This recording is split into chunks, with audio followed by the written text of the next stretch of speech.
Dario Amadei of Anthropic said in the next 5 years, AI could eliminate half of all entry-level white-collar jobs. So the unemployment rate could jump somewhere between 10 to 20%. What's your view on that? That is a fantastic statement for somebody who is trying to raise money. Like, I cannot blame him for wanting to say that, my technology is so revolutionary that I'm going to wipe out half of the work that's out there. But I don't see any example of that. I don't see examples where technology has shown up and just simply been so universally beneficial that all these jobs are just completely wiped off the map. That is not to say that there won't be disruption. Coding developer jobs are going through a very tough time because people are trying to figure out, is this something that I can hire or buy instead of hiring another 5 junior developers? Do I need a systems architect because I think I can prompt ChatGPT well enough, or Claude Code? I can, use Claude Code and build my own apps. Does that mean I can just fire my dev team, or do I not just not need to hire them? There are going to be disruptions, but we are going to find that so much of what AI is fantastic at right now is the how, but not the why. Like, all those people still need to sit around to decide, what am I building today? Why am I choosing this feature? Why am I choosing this product market to go after? Why am I trying to solve a problem for podcasters or doctors or nurses or lawyers or, pipe fitters? Maybe there's a great way to do this in the skilled trades. Those questions still have to happen. There's tons of companies that have to make those choices every day. The AI doesn't know why or how those choices get made in terms of what has to get done today.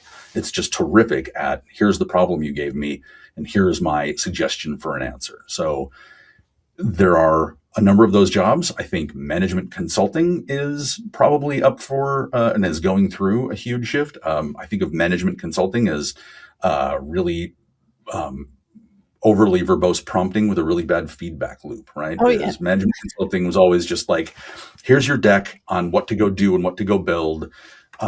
Please write me the check. And if you do it, great. If you don't, your fault. And you just never, that's just a big, really long prompt. And then you just never follow up to see whether the system made what you expected.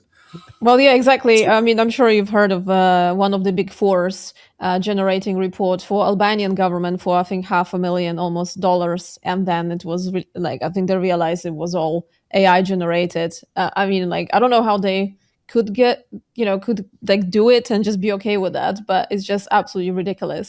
Somehow someone did. And I love, I loved your piece of context there, Ian, around why some of these statements are being made. It's around founders, and they're looking for kind of support, advertising. They're selling confidence to investors to continue the money. Well, as we speaking, because Davos is happening now, apparently today or yesterday, Dario Amadei actually said that they are 6 to 12 months away from AI replacing completely what the software engineers are doing. And also he said that AI is going to build then AI better than humans, which is going to be interesting. AI is going to build AI better than humans? That one I lend some credence to. I think there's a fine line, and especially from people from Silicon Valley, and the very notion that software solves a lot of, pretty much all of your problems. If there's a problem you've got, we can build an app for it, or we can use software to automate it away. The role of developers is changing drastically, and I don't know what that's going to look like, and we all have to come to grips with it. We are just in this roiling bubble of uncertainty right now. So I absolutely believe that the software generation from these models is going to be at a level and speed that is going to radically rewrite what we do.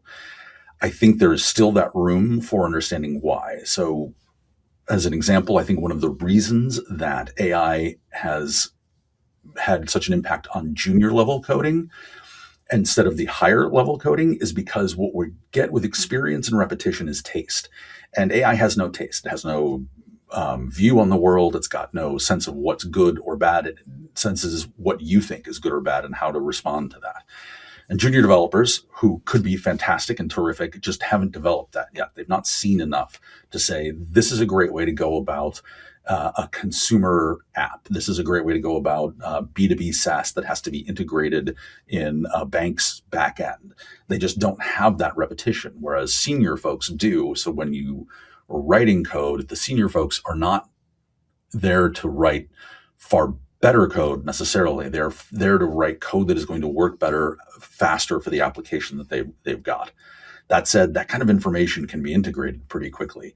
So I think he's possibly right. Like, I am not going to bet against these guys. They've done amazing things and amazing technology. I can call out when it is advertising and marketing. That sounds less like marketing to me than I'm going to wipe out 50% of jobs. And AI, building better AI, I think that's entirely possible. That said, it's going to be, in my view, that people like Dario and Demis Hassabis are going to be able to describe what they want, and the computer, the AI, will know better what that means in terms of building AI. Right now, the translation from I have this in my head as a process that can work and as a thing that I want to see into code that does it, there's still obviously some bumps. There takes some time and some repetition, but as the AI gets better, it's going to better understand what folks like that mean and what they are taking from the kind of initial insights that folks like Dario have. So I can see that coming pretty quickly.